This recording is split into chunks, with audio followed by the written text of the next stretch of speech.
Welcome back to The Common Denominator. I'm Ilana Rachel Daniel.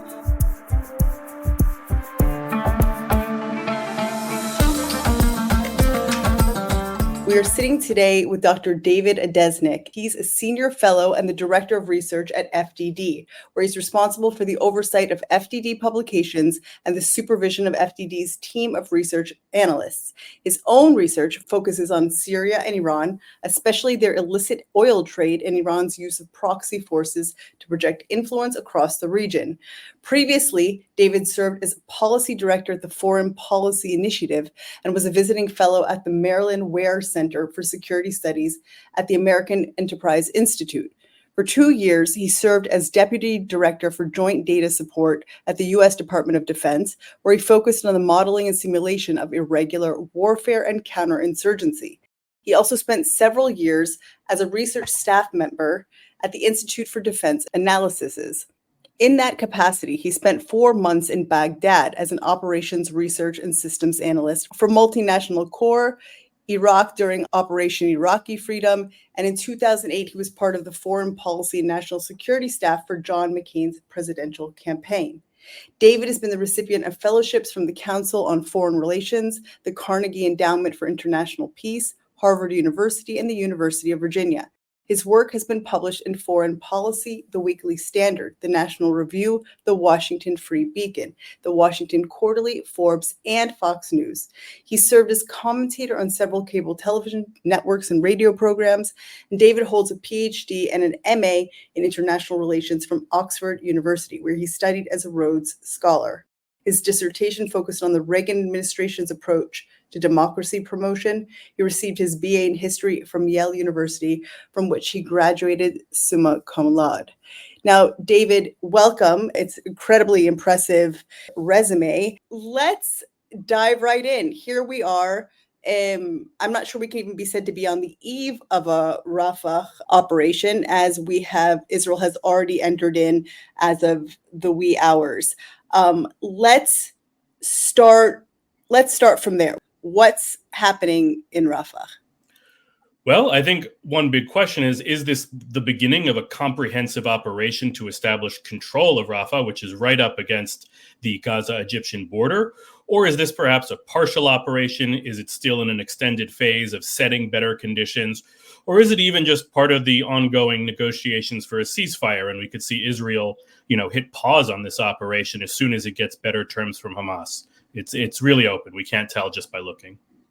I think that's exactly the point, and everyone's sort of holding their breath. Does one side start screaming bloody murder, literally, and the other side's ready to cheer? And meantime, you have, of course, the actual soldiers who are being brought in, brought out, pumped up, deflated.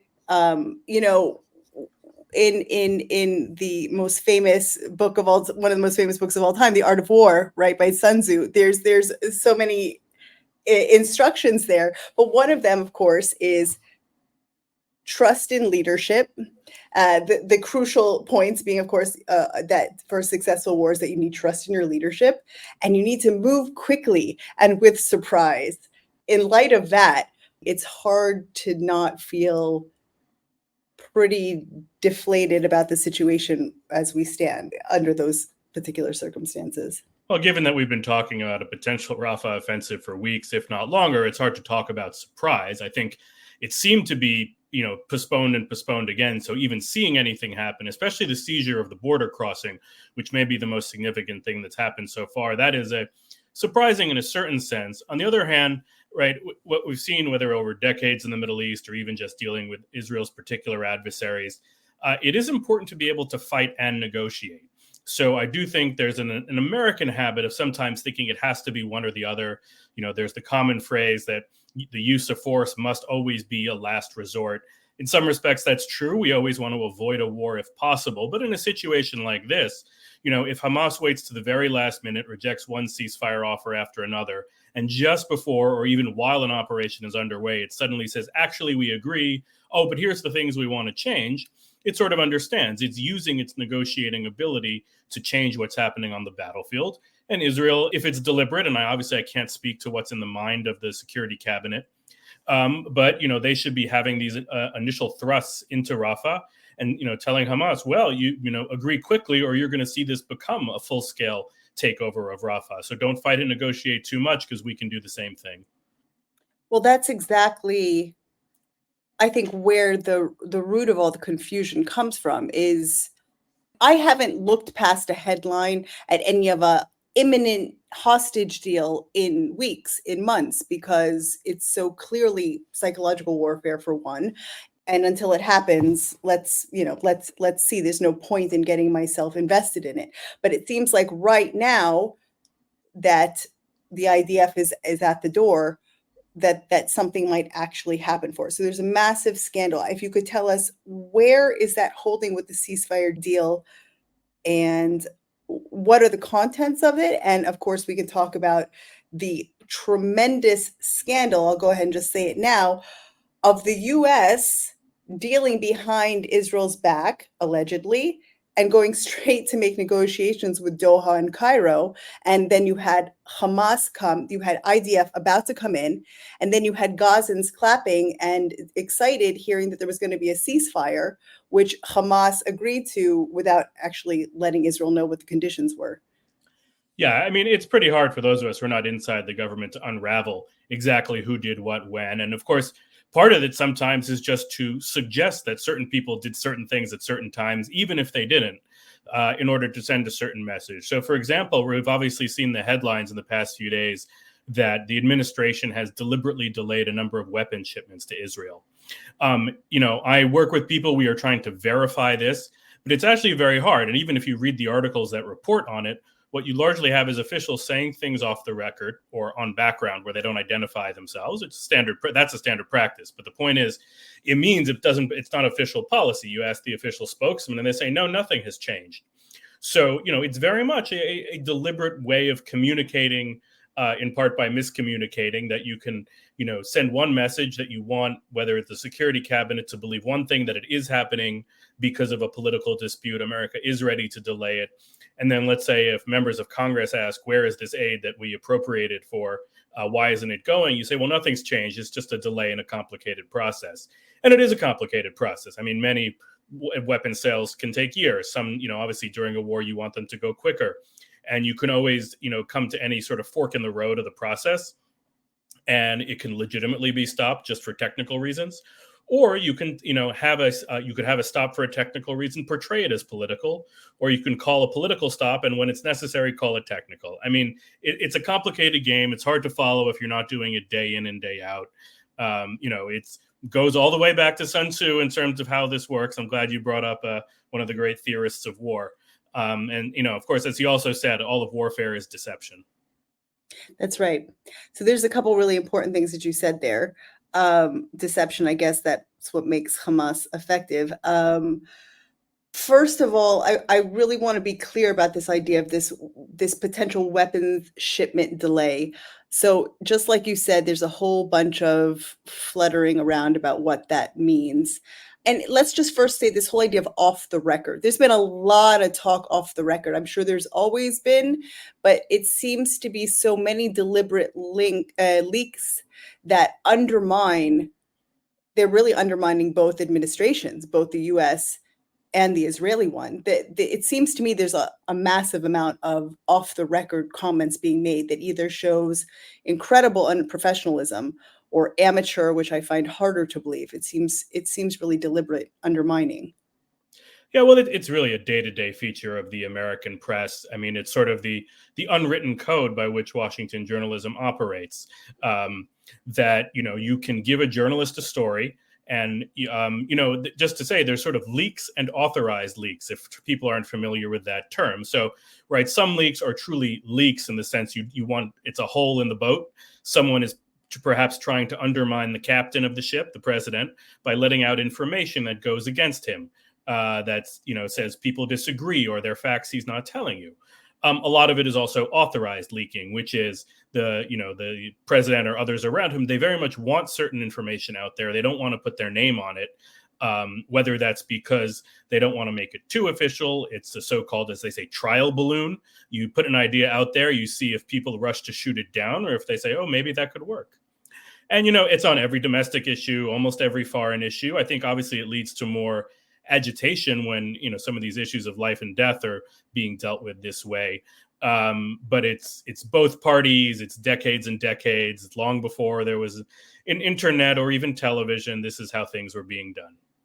That's for sure. So I want to talk about what this potential holdup in aid means. To my understanding, it's talking about a type of precision weaponry, artillery. That shows you how much I know. But the whole idea of the precision, which is both U.S. and Israel's interest, which is to lessen casualties, civilian casualty in Gaza, which is, of course, where I have been saying that's actually the battlefield. Certainly, there's a battlefield in the tunnels, but I feel like it is the Gazan civilian population that is essentially the battlefield, because that is where Hamas gets all of its public fervor from, whereas which in and of itself goes towards proving the strides that the IDF takes to prevent civilian death, because whether you want to say that it's altruistic or not, it's used against us. So quite clearly, it's something that the IDF takes unprecedented efforts to avoid, which ironically invents new methods. It sort of goes even around the bin, if you want to even address sort of that, meaning even in an underhanded way, in something as horrific as warfare, we're still finding a way to make it better, to improve upon it, to try to only get the bad guys as often and as frequently and as accurately as possible, and avoid anyone who isn't involved. So let me try to take the second half of that first. Yeah. So actually, probably either later this week or early next, I'm going to have a lengthy essay published in commentary, looking very carefully at the statistics that have come out of the Gaza Ministry of Health, the arm of the Hamas-run government that releases these statistics. I've already published a little bit on that, and I've pointed out reasons why a large proportion of their numbers really may be based on something very thin, something they can't defend, and something they don't explain. So we can get into what those actual numbers are. I completely agree with you on their importance. That number is in many ways driving the concerns in Washington, that if it were substantially lower, if there, and especially, by the way, the related number, that it's not just the total, but the Hamas government's claim that 70% are women and children. And the revisions I talk about give reason not to believe that number, and we can get into the details. But I think it's absolutely critical. And actually, I would say that my impression from talking to a lot of Israelis is there's not a full recognition of how important it is. That, my sense is here, right? Naturally, people say, you murdered our families in their beds, you murdered senior citizens, now you're holding them hostage. We're not really interested whether 20,000 or 30,000 people have been killed. We don't even know we're in the middle of a war. Give us our people back. I mean, it's not exactly hard to understand why that's the perspective here. But I think it still fundamentally misses what it takes to win the war of information. And it's not just the people. I think that officials in Israel may not be paying sufficient attention. And then just on the first half of what you mentioned, what are the systems, right? So I believe it's the Wall Street Journal that first reported that they are the JDAMs, or Joint Direct Attack Munitions. Those are generally kits you put on another munition to increase their accuracy. It isn't necessarily an inaccurate or flawed munition if it doesn't have a JDAM, but it has additional capabilities. And it's sometimes the ones without JDAMs are called dumb bombs, but that can be misunderstood, and we can get into the details on that. So yeah, there does seem to be an issue if a shipment is being delayed. There also, I saw a report in there that there are specifically small diameter bombs, and one of the main critiques, something I've also published about, saying that Israel is using bombs that are too large for use in Gaza. And so the small diameter ones are in fact the smaller ones that the US supposedly would prefer. I don't necessarily buy off on the premise that the other bombs were not appropriate, but regardless, this does seem to be the ones that the US would want Israel to have.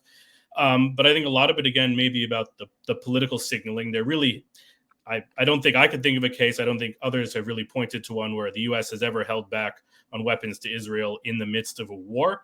And this is a message, I think, and even if they deny that it's a political decision rather than a technical glitch, In part, it's a message to those on Biden's left in his own party who want him to show that he will pause weapons on human rights grounds. And it's also a message to Israel. Has this ever happened before? Has the U.S. ever, during active warfare, withheld weapons from us, from Israel?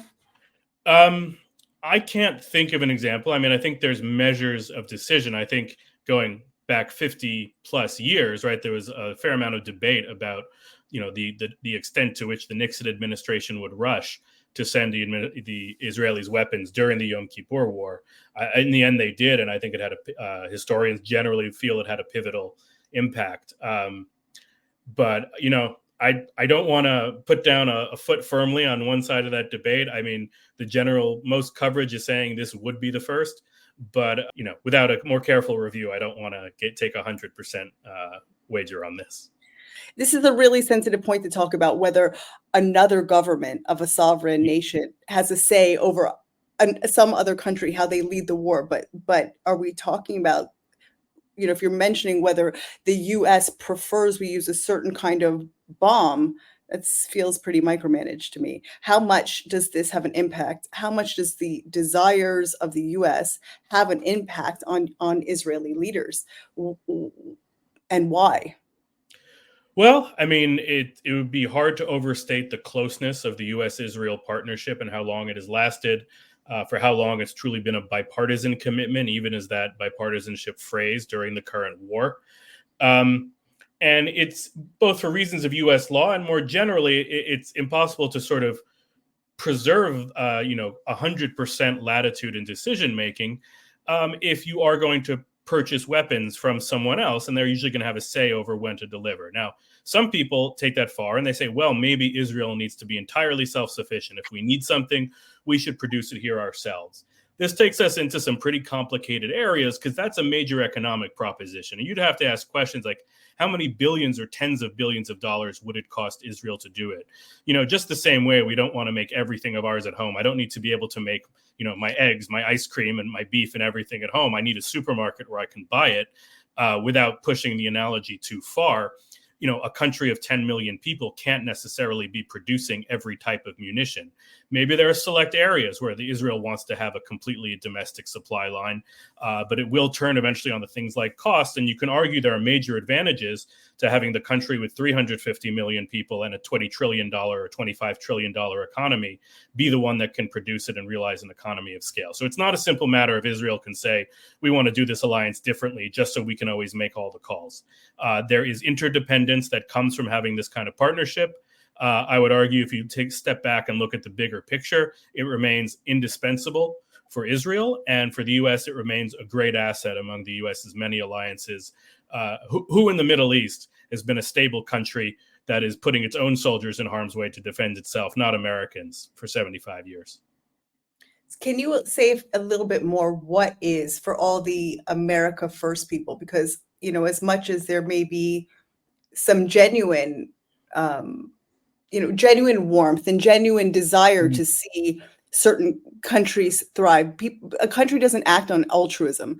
A country acts in its own interests. So can you talk about why the U.S.-Israel alliance? Well, one incident I often start off with is, we see Syria falling apart over the past 15 years. How would people feel if when it fell apart, there were nuclear weapons in eastern Syria, in the areas that fell under extremist control and under eventually Islamic State control?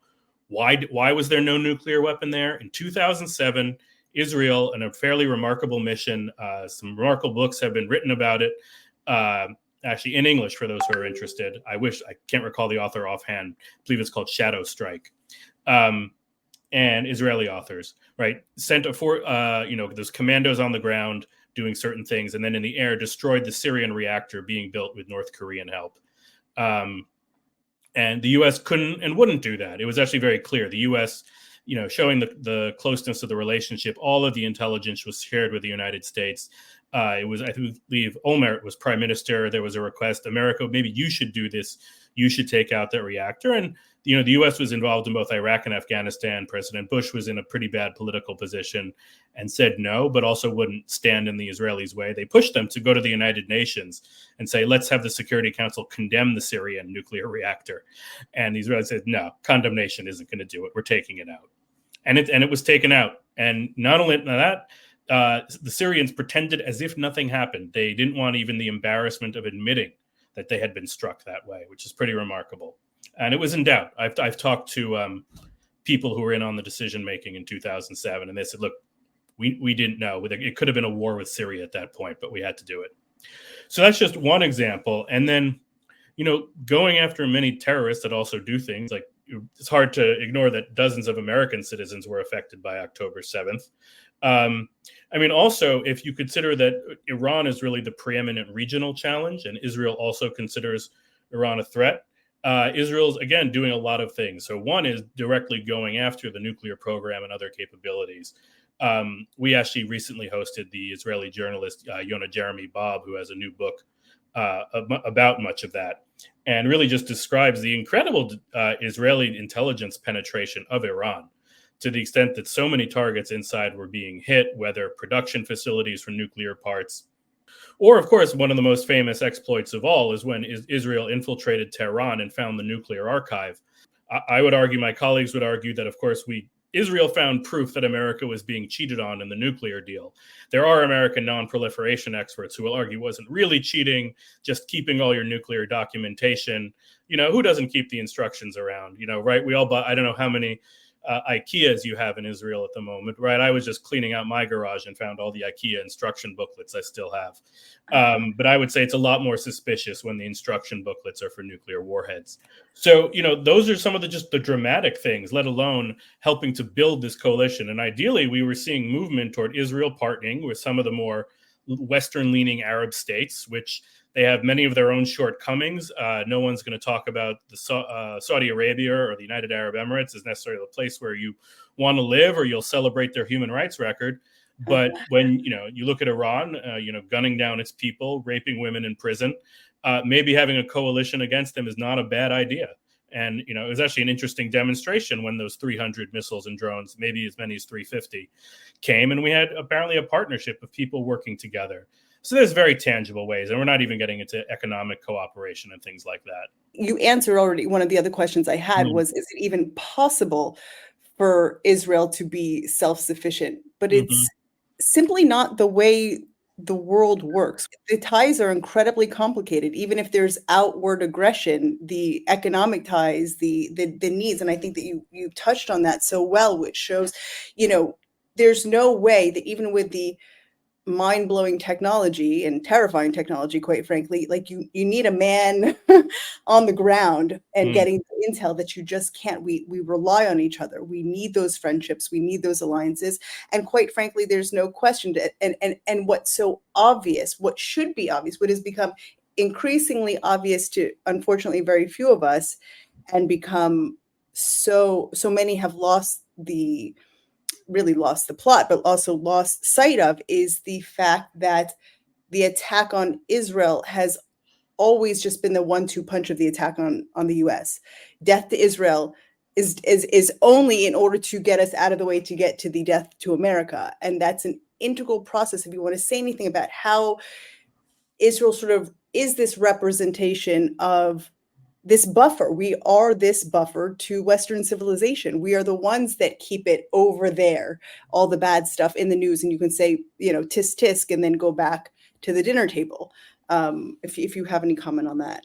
Sure. Sometimes it can be informative to see this through the eyes of one's shared enemies. In this case, Palestinian Islamic Jihad, a terrorist organization financed, trained by Iran, a partner with Hamas, a participant in October 7th, but definitely less high profile, less recognized by many people, especially outside of Israel. Imagine in Israel, it's better known.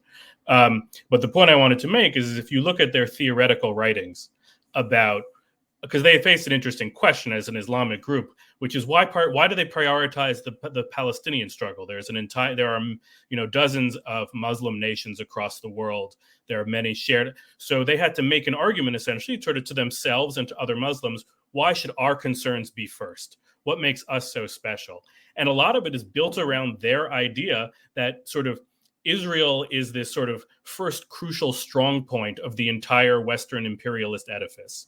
I would obviously dispute their ideas about Western imperialism. That's somewhat of a separate matter. Although, again, it does point to the sort of commonality between Israel and the United States, that a lot of our enemies are thinking in these sort of simplistic, outmoded terms of there being a single Western imperialist bloc. And, they aren't really looking at how imperialism is very different from when, European nations were carving up Africa 150 years ago. But regardless, they've sort of constructed something between a political ideology and a theology, which sort of presents Israel as everyone, all of us or their allies must combine and to try to destroy Israel, because that will open the floodgates. And that, Israel even, projecting their own attitudes onto the West, saying Israel was deliberately established as the spearhead for Western imperialism to penetrate the Middle East. We could talk about that history, but regardless, I think this is sort of just the mirror image of your point about, Israel as an asset, and that it's sort of seen in the other side in certain ways as well. And obviously, the Iranian slogan and its variation in the Houthi slogan, death to America, death to Israel, a curse upon the Jews, victory to Islam. They see them as divided, and sort of it can even be humorous that you see this back and forth between the conspiracy theorists. Who's the puppet and who's pulling the strings? Is Israel the American puppet, or is America the Israeli puppet?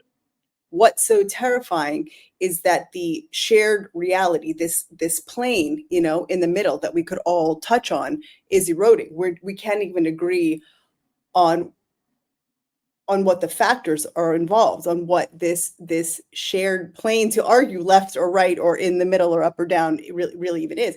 You have October 7th, where the most brutal attack in the modern world was the perpetrators GoPro'd every live streamed every moment of it, and within days was a debate whether it ever even happened. So I think that is really what's the most concerning, is that we can't even agree on this basic thing, that Iran it's not a partisan issue. Iran wants everything that we cherish gone. The entire framework of Western civilization, the ability to say, I don't like this and I'd like to do it differently, is what they want to take from us. I want to go back to this idea about this potential delay in the shipment. Mm-hmm. Actually, just hearing earlier this idea of this Congressional Anti-Impoundment Act from 1974, which is that a president can't delay, he can't impound something that Congress has already decided upon. So seems to be some sort of question on the legalities of this delay. And I guess, like you said already, it can be chalked up to whatever they say it is. Oh, it's just a technical delay, or whether it's an actual intentional one. So I'm not an attorney, and despite being married to one, I don't claim legal expertise. And so I'm generally familiar with the contours of the Anti-Impoundment Act. And even with a broad law and what it limits the president from doing, there's so much discretion for the executive because of the things we talked about, like the timing, right? It's just like, imagine another complex process, like issuing permits for a new dam or a new factory. I mean, so many decision points come with the environmental impact study and financing and those are things that rightly the executive controls. It should be in control of the process, and we don't want too much congressional micromanagement. But that also means that even if they're being deliberately used to undermine the will of Congress, it's very difficult to get in the way. But, if we step back in that particular thing, compare it to the fact that Congress, lent its overwhelming support to a huge assistance package for Israel not that long ago. There were a lot of doubts of Congress being able to get anything through because of all the politics, because both Israel and Ukraine are increasingly partisan for all the wrong reasons. Thankfully, less so Taiwan, but, it's complicated too. And just on a side point, it's interesting, at the Foundation for Defense of Democracies, regrettably, but it's become increasingly clear which those democracies are, the established, real functioning democracies that need America's help and are America's partners.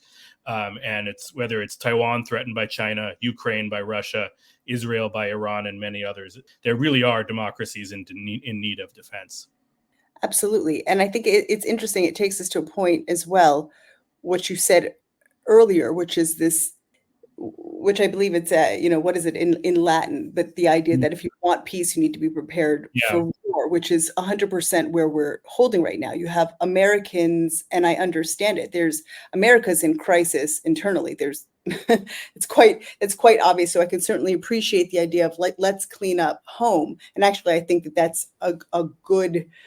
I think there's many communities and countries that should be cleaning up their act on the home front before sort of pointing fingers elsewhere. But there's also the reality that this is this complicated web, and it's got to be a dance of inner and outer.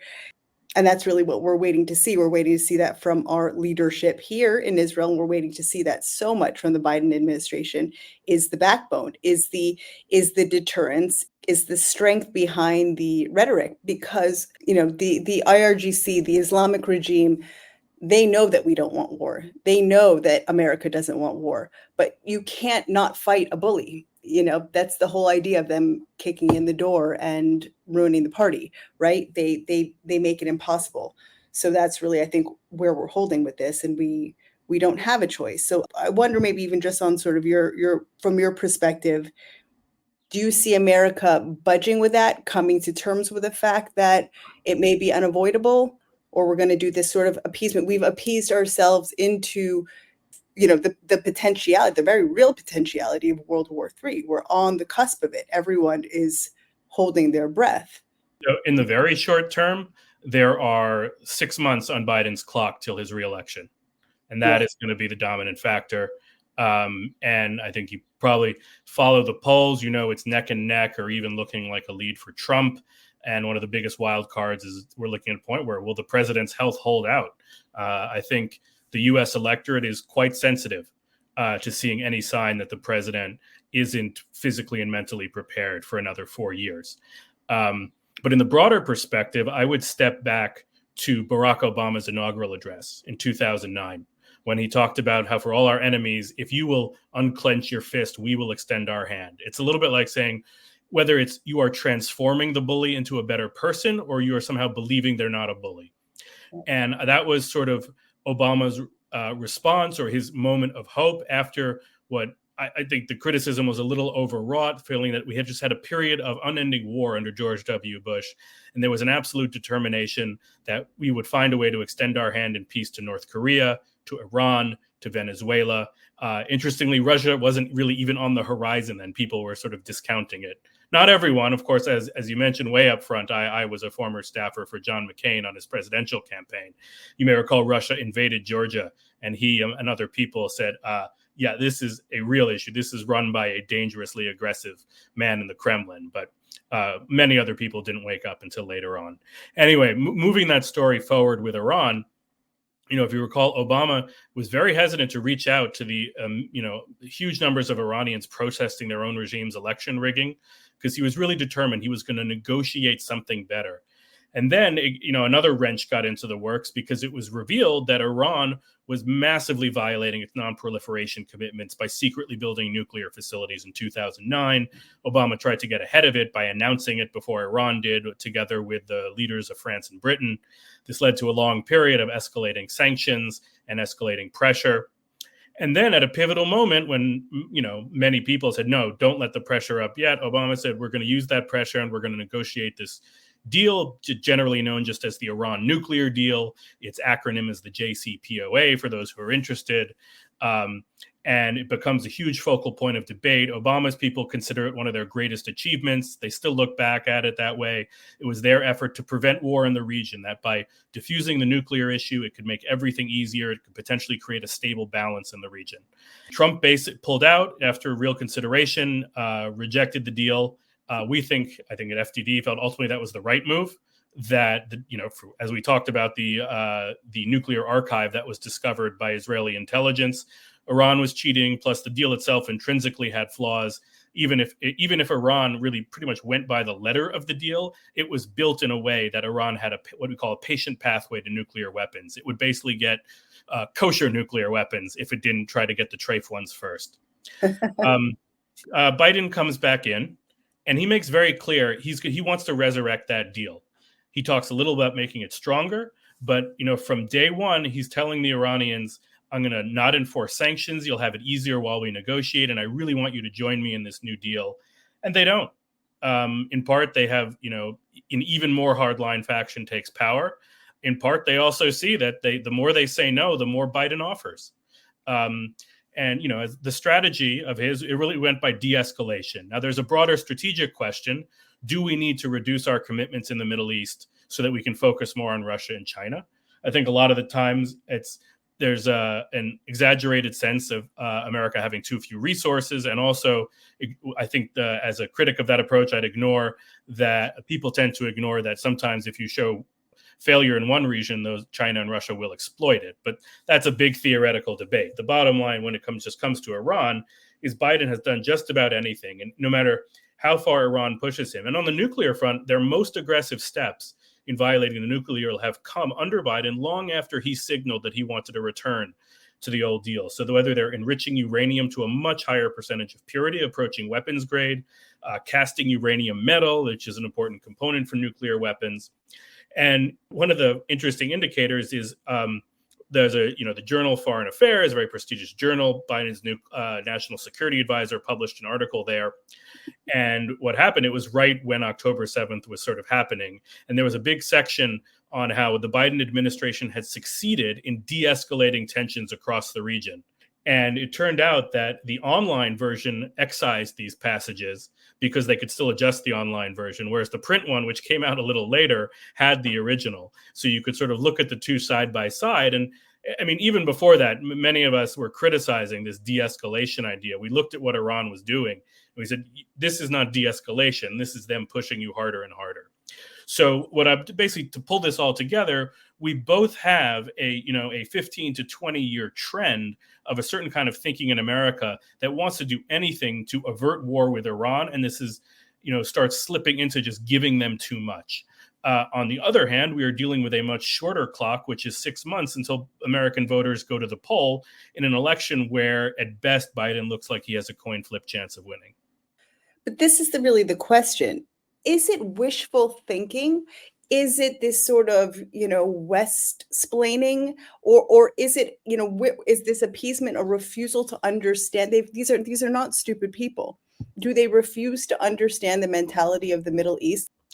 Some of it, and I mean, so sometimes we can get into sort of either thinking is ideological or interest-based, and I think Iran is good at pursuing its interests, but often based in the ideology that Ayatollah Khomeini, the founder of the Islamic Republic, established. And I think sometimes it's the desire to be realistic that leads the more appeasement-oriented school to discount the ideology. They don't understand just how serious Khomeini was, and now his successor Khamenei is, about pursuing these goals of destroying Israel first and ultimately weakening or doing something worse to the United States. I do think that in terms of whether it's a sort of a coherent doctrine, earlier on it was more coherent. I mean, you may recall that there was hope of reform in Iran, especially when they elected Khatami as their president. That's all the way back in the late 90s. I think many of us at FDD would say there were signs that reformist strain was crushed fairly soon. Nonetheless, Khatami was there for a while, and it awakened a lot of hopes. They believed there was an entire strain that was more amenable to some side of relationship with the West. Obviously, Ahmadinejad then came in as president. And of course, we always have to add the caveat, the president's not the one in charge in Iran. It's always the supreme leader, Ali Khamenei, the successor to Ayatollah Khomeini. But the president's an important figure who in some respects sets the tone, more like the prime minister in France under, their president. And, we couldn't let go of this idea that you have the sort of the harder liners and the soft liners. And this is we fall prey sometimes to this delusion with regard to North Korea. The Reagan administration fell prey to it in Iran in the 1980s, leading in many ways to the Iran-Contra scandal. I think there's evidence that at the time Israeli leaders were somewhat prone to this thinking that they could identify the more cooperative partners. And there's an unusual history of Israel selling weapons to Iran to fight Iraq in the 1980s. Quite strange things, especially in hindsight. But the bottom line is that, and it goes to your overall thinking about world affairs, but people saw more flexibility. Some people saw more flexibility in Iran. They saw a potential, just as I said with Obama's famous quote, if you can unclench your fist, we will reach out our hand. That maybe by, and this is, a very good insight in interpersonal one-on-one relations, whether it's kids at school or even adults who get into it with each other in the workplace or anywhere else. Often the first best thing is to step back, ask what you did to contribute to a high conflict situation. Maybe think that your apology and your expressing contrition and flexibility is the best way to repair friendships, the best way to repair family relationships. And I think most of us try to practice that in our private lives. But I would argue it's then when we start extending that in some ways to international relations, we miss the point. There are chances, and it's really, what does that other side look like if you think the sort of self-effacing approach works? It should look more like Gorbachev. It should not look like, maybe Khatami in the beginning. It should not look like Ahmadinejad and Khamenei. I appreciate very much what you just said. I want to ask your opinion. Mm-hmm. Is what we're seeing this growing rift, if we could even call it that, between the U.S. and Israel, is this all for the elections? Do you think there's something else behind it? Do you really think that there's a changing sentiment? The Fords, Israel alone, and of course the absolute unhinged rhetoric on U.S. campuses, it's spreading already to Europe. What do you think is really behind all of this? And I don't think it can be so easily cleaned up, even if it is. At first, we thought maybe it's for show, but that was a little bit, and that was way back. At this point, where do we go? I don't think it's just the election. I mean, sort of the theory on the election is that, Michigan is one of the key states. For Israeli voters not familiar with the U.S. system, right? We don't just have a vote and count up who got more votes, Trump or Biden. We have 50 states. You get what are called electoral votes for winning each state. So, a narrow victory in a single state can throw the election in a different way. For some may recall, 24 years ago, that's what happened with Florida. The entire election that Bush eventually won over Gore hinged on recounting votes in Florida, going ballot by ballot with, saying, was this one, what did they really mean to check that box or this box? And there's a long discussion to be had about whether our electoral system is well functioning. Sometimes it's almost like a joke. The US, UK, and Israel are in the competition. Who has the most dysfunctional electoral system? Because we haven't had 4 elections in 2 years. That's still ahead of us. Well, I was going to say, I actually ran in one of those, and you actually your little paper and you stick it in, and I was actually part of a very small party we were just running on human rights issues, and the election fraud type of situations that we saw, you kind of imagine this again, a man behind the curtain pressing some buttons, but it was as simple as calling up each of the dochanim, each of the places where there were booths, and saying, Rapay quit the election, and you had people Xing them out or removing all of the ballot bills. A very, very sort of personal and dirty type of fighting. That's my personal experience with it. Yeah, I mean, when you get into the real micro level, I mean, it's, we had a congressional race that basically had to be nullified because of ballot harvesting, that basically you go around and collect people's absentee ballots. But try to get back to our main point about national security and is this about the election? My answer is no. I mean, so there is this theory that there's a concentration of Arab American voters in Michigan, and that Biden could lose Michigan and lose the election if he antagonizes too many of them. And obviously they have an incentive to portray it that way as well, because that, the Arab American community, or at least those who are firmly pro-Palestinian, would like to say, yes, look how critical we are. You could lose everything if you don't deal with us. But I would argue it's a broader and deeper ideological movement on the left wing of the Democratic Party. Looking in broad historical terms, pro-Israel sentiment has migrated gradually across the spectrum in the United States in many ways. Obviously there was a strong labor element of Zionism in the founding of the state. Many people almost find it hard to believe that you really had socialist and even pro-Soviet kibbutzim in Israel. I think it's Yossi Klein Halevi in his book on the 6-Day War talks about people who grew up in kibbutzim where Stalin's birthday was a real holiday. A little scary. But regardless, the point being that, often Israel was associated with the left in many ways, all the way up through the 60s, the 70s, even the 80s. It was a Democratic Party cause. Obviously, in the United States, Jews have always pretty much voted overwhelmingly Democratic. But then what basically happened is really in the Second Intifada, right? The hope of Oslo fell apart. something that was very important because it anchored the Israel cause in the belief that you could both be pro-Israel and at the cutting edge of being pro-peace. And then we saw that equation fall apart. You haven't had a Labor government since Barak was voted out at the end of the Oslo process, and increasingly it's either Sharon, who's obviously has a controversial history, Olmert, and then more than a decade of Netanyahu. So it increasingly the support for Israel migrates to the right in the spectrum, and has complex causes on our side, the rise of evangelical Christianity as a political movement, and many other things. But regardless, it is this shift, and it also means that some of the remnants of that keep many Democrats very pro-Israel. There's an opening space further on the left, also driven by the far leftward migration, I would argue, centered on campuses, also in certain urban areas.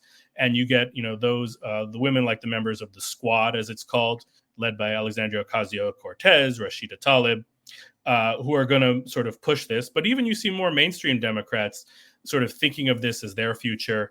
And before this turns into an entire history lecture, just say, right, the American politics went through what many people call a great sorting, that the parties were more mixed ideologically, really up through the 90s. And now increasingly we have one party of the left and one party of the right. And the more you have a purely left party in the Democrats, the more you have enough sort of a nexus of people pushing it left on the party's wing. And by the same token, on the Republican, you have something else on the right of the Republicans. And there even is some emerging, anti-Israel hostility there. If you've seen some of the recent remarks from Tucker Carlson, sadly, anti-Semitism has always managed to thrive at both extremes. I actually really appreciate that clarification. Maybe at another time we can actually expand on that. That's actually very, very helpful. And yes, I absolutely have seen Tucker Carlson. And it's interesting, the idea, this is again for another discussion, the idea of anti-Semitism sort of being at the root of all conspiracy theory, that actually anti-Semitism itself is really conspiracy theory, isn't it? We are the ultimate shapeshifter. We are the, weak and despicable minority, but also we control the media, and the media speaks terribly about us. So we're doing a really bad job at all of that. But Jews are the communists and the capitalists. Exactly. We control America, but we need America to support us. And it's just this, it's just driven by something much older and more terrifying. But I want to say a little bit more about this hostage deal. I believe that the FDD has made it clear, and I've heard several people agree with your all's point of view, that, and I want you to elaborate on this hostage deal, that it's overly generous. Why are we, I want to, please explain to me, because you're talking about generous on top of taking back innocent civilians ripped out of their homes for many, many multitudes of convicted terrorists, some of them murderers, sitting in prison. So what could be more generous than that? I ask. Well, I mean, we can go into some of the specifics, but I mean, I think the basic dynamic, I mean, we can go back to the deal that freed Gilad Shalit a number of years ago. The Israeli people, to the best of our understanding in America, puts a tremendous value on each person taken hostage. There's something wonderfully humanitarian about that. It can also lead to very controversial decisions that may be gratifying in the moment and then painful in hindsight. When we look at, I'm trying to remember if it was Sinwar or others who were released in the Gilad Shalit deal and then go on to plan October 7th. And it's up until October 6th, it may have seemed like an acceptable idea, and then suddenly you realize that it wasn't simply a matter of the injustice of freeing criminals and murderers to redeem Shalit, who we of course want him to have freedom. It's ultimately that other Israelis would pay with their lives for his. And then, you come to this, I don't know if I'm not a philosopher, so I can't tell you what the ultimate resolution is. Do you save one person if then it risks that 1,000 will die? But it's uncertain and it's in the future.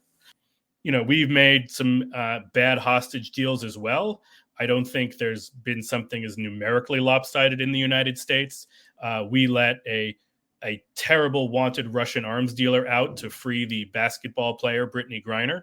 I think many of us feel that was sent all the wrong messages to Putin. But regardless, it was done. And, obviously Americans wanted an American home, and we still have. Of course, he then promptly took Evan Gershkovich, the Wall Street Journal a reporter hostage. And we've seen this cycle in Iran too. We've negotiated, basically we have paid for freedom. And then once you know that the price of hostage is a certain amount, Iran's like, well, for each one we take, we then earn more money. And yet every time you have the families that, they usually are going to get meetings with the president of the United States and his top advisors in the White House. And they're going to talk about the very real suffering they have of knowing one of their members is, in prison in a foreign country, possibly sick and being tortured. And I can only imagine what it must be like for the families in Israel, whoever, the ones who still believe their loved ones are alive. And I mean, most interestingly here, we see a lot of pictures of Kfir Bibas, to imagine that an infant could be living in these conditions. And it's very hard to resist that pressure.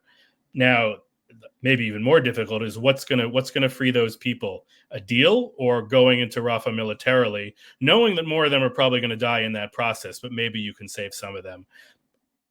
That's on something so specific. I would obviously want to defer to the senior military officers, but wow, what a horrible predicament and a choice to face. Absolutely. We discussed this in an earlier program, these impossible decisions that Israel's faced with, because there isn't a right decision. And that's right. Sinwar had a brain tumor and Israel removed it. So that's twice over that we could have prevented at least his role, as he sits presumably in a tunnel in Rafah right now. You mentioned before that you delve deep into this idea of the Gaza numbers. Yeah. I complained bitterly, it's amazing to me, our sort of lack of hasbara, if that's the layman's term we'll use. There are so many, as much as I have loads and loads of criticism for my own government and other people's governments as well. But there are certain truths, as we talk about that sort of objective reality. There are sort of collective experiences that the Israeli people, that the Jewish people have and have always had. And so I think that it's the idea that we haven't been able to get some of those large, these large, just objective facts and truths about our lived experience that are recorded in history for everyone out there has sort of been, I find it inexplicable. I can say sitting here, so many of the arguments I never even bothered to take on because they're just so obviously false. But you're right. People take the number 30,000, all 29,000 of them are all children, and the other are women, and nobody from Hamas ever died. And we're aiming for them. So please tell us what you have uncovered about the Gaza. So let me try to, we could go on for a while.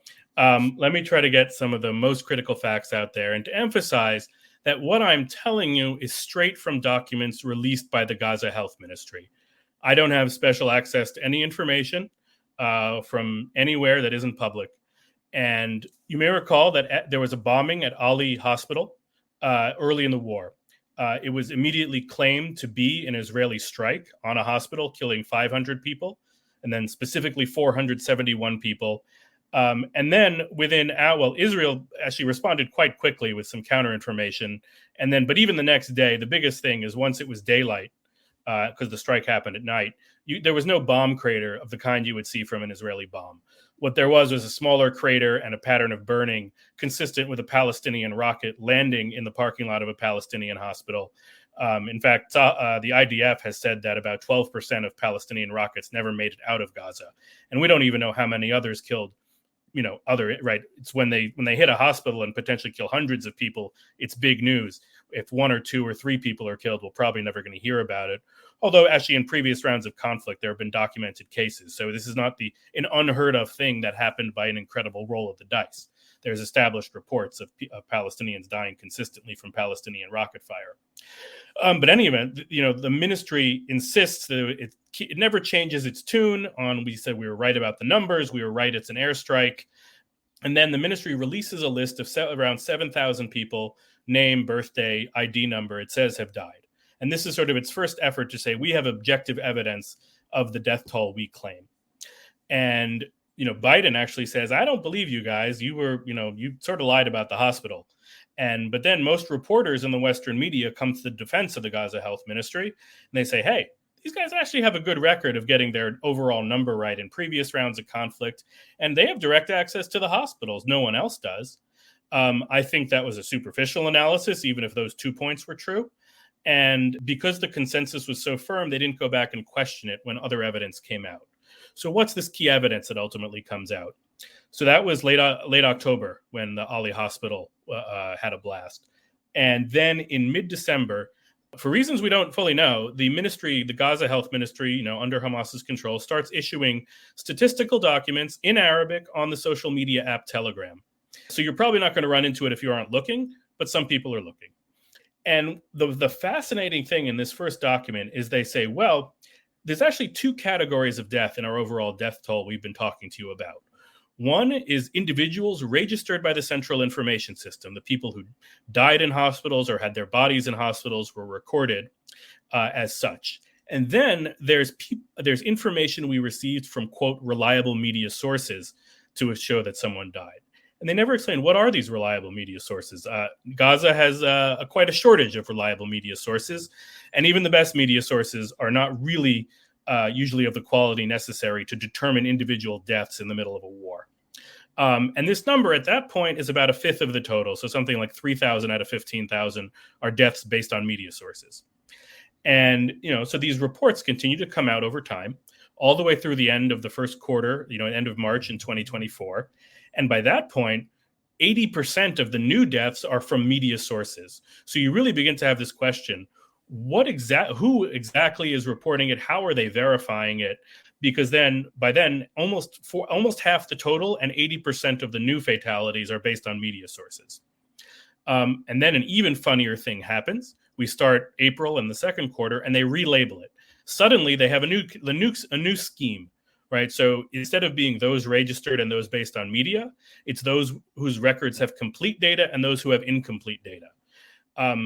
I think if the media was better functioning, they should have caught the media thing earlier. And as soon as Hamas came out, or the ministry came out with an admission that there's incomplete data in about 12,000 of its records, that should have been big news, and they should have been pushing on it. And there are opportunities, right? These are not remote individuals who can't be reached. They are interviewed for multiple features about, sympathetic features, saying, look at these hardworking hospital officials trying to bring dignity to the dead by counting and honoring them. And there's a measure which we should, of course, count every person, but it's the sort of lack of critical distance in these reports is something. So now we have these 2 categories.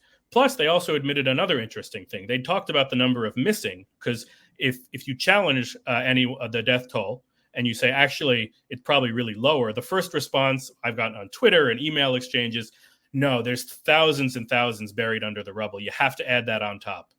And in fact, Hamas both the media office and then the ministry itself had been adding this figure of 7,000 on top to adjust for that on unclear bases. And then they said, starting in April, oh, actually, we've also been taking reports of those who have lost relatives but don't have their remains, and we've been including that in the total the whole time. We just sort of didn't announce that until now. And so then this sort of keeps going with minor modifications. Also, there's various jumps in the data. But the bottom line is this. They also still say they're using media sources. So we're now still in this situation where they've never been pressed on what these media sources are that document a large proportion of their deaths. There's even experts who have generally been sympathetic who noted that even in the records described as complete by the ministry, there are thousands that are incomplete. They're missing an age. They're missing an ID number. The ID number is erroneous because just the same way, if you type in your credit card on a website and it rejects it because, whether because you have 15 numbers instead of 16 or certain patterns aren't allowed, it's actually the Israeli Ministry of the Interior set up the system. It's sort of a similar thing. But anyway, I think the most important thing I can emphasize is this is not me telling anyone something that isn't publicly available. I am conveying the contents of documents from the Gaza Ministry of Health, which undercut the public story it often tells in quicker telegram dispatches or that its media office tells, and then that is all filtered through the lens of other media. Thank you for that. Well said. And I think one of the biggest takeaways is that all of the information to become significantly more informed on this war, on the factors, on the people, on the countries, on the mindsets involved, are completely accessible. They just require just a tiny bit of curiosity and maybe a few Google searches. So thank you for that. If you would just comment on what are your concerns? What do you hope for? What are your concerns as far as proxies, as far as Iran escalating, any of the above? Well, I mean, something that we've barely touched on, which is quite troubling, is the role of Hezbollah. I mean, sometimes I think in the United States, we only have the ability to maintain the name in our memory of one terrorist group beginning with H at a time. So maybe they even deliberately called themselves Hamas, Hezbollah, and the Houthis to keep us confused. But if you are not a professional in this area, trying to keep straight the differences between Hamas and Hezbollah is hard. Maybe easier if you're in Israel and they're on your border. But if you want to break down a fundamental distinction, we have Hamas with fewer people and less potent weapons in Gaza, and yet they were the ones who inflicted a terrible blow on Israel on October 7th. Hezbollah has been preparing for the next war for nearly 20 years, since the 2006 clash with Israel. They have built up a tremendous arsenal. They've been working to bring in precision weapons, right? Their idea, and this, if they could make it happen, is, right, we don't want to just be launching waves of little Katyushas that if we get lucky, kill an Israeli. We want things that will hit your gas refineries, your power plants, your airfields, Ben Gurion Airport, and shut down the country and compromise the effort. We don't know if they have enough to do that. The reason Israel has been waging a constant campaign, a campaign between wars, a maracha ben hamilchamot, or mabam in Hebrew, against Syria, is to prevent the transfer of advanced weapons, generally originating from Iran, through Syria to Hezbollah. And so, we've been watching that northern border. Hezbollah began launching rockets and other attacks on October 8th to show full solidarity with Hamas's terror attack. And there's a tremendous risk that it could escalate. And many of us would be very, very worried about a true full-scale war in the north, where Hezbollah unleashes its entire arsenal on northern Israel and potentially even reaches other key targets. And of course, but that's part of the Iranian design. It's not accidental. Hezbollah is a movement that Iran planted and built up since 1982. Of course, Assad regime is now part of this. And of course, they want to attack from multiple directions at once. They're also working to subvert Jordan. So, for reasons that are fairly self-evident, much of the world thinks of this as an Israeli-Palestinian conflict. There's obviously an Israeli-Palestinian element, but in many, many dimensions, this is an Israeli-Iranian conflict, where Iran has trained, equipped, and funded Hamas for decades in order to ensure that Palestinians could not reach peace or agreement with Israelis, because that's not their ideological objective. And they've built up what some have called a ring of fire around Israel. They want to surround it on every side. And I don't think we have an 100% answer yet how much Iran knew in advance about October 7th, but it's entirely consistent with the strategic design and everything they've been preparing Hamas to do from the day they forged their partnership. Absolutely. I actually think calling this an Israel-Iran war would be not only more accurate, but certainly more helpful to the peanut gallery. Can you just say a comment on what you see happening with Israel and Jordan? So relations have not been great. Obviously, it's good there's been a peace treaty with Jordan for 30 years, but more and more, the king there is in a precarious position. No one knows the real composition of the Jordanian population. It's likely more than half Palestinian by descent.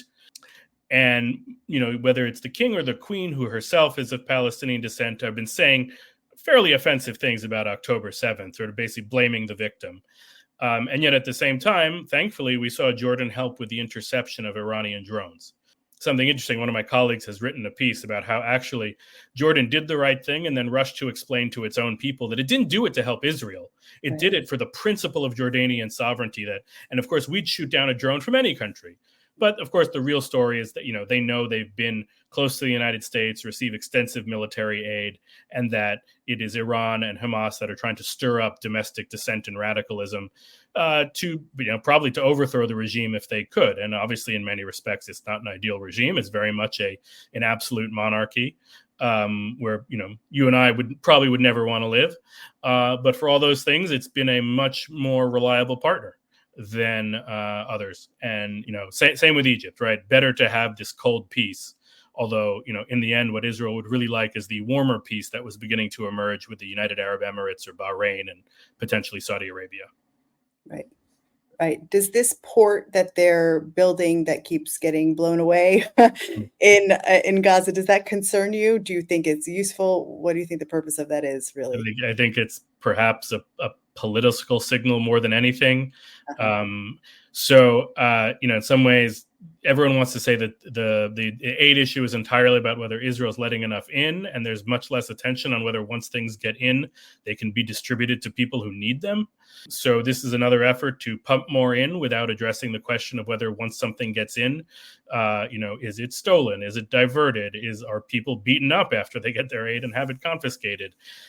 Is nothing unique to Gaza. We've seen in almost any situation around the world where desperate people, large amounts of aid arrive in their midst, it can provoke conflict and not just solve the problem. Obviously, America basically fought a small war in Somalia 30 years ago because of the problems associated with the aid effort. So it's stepping into a bit of a mess. David, is there anything that you think that we should know before we wrap it up right now? Just that I'm grateful for the opportunity to have a frank discussion. Thank you for this invitation. It was really wonderful to speak with you. You have such clarity, and I really look forward to having you on again. Great. Good luck. Laila Tov, and get some rest. Thank you. Take care. You so much.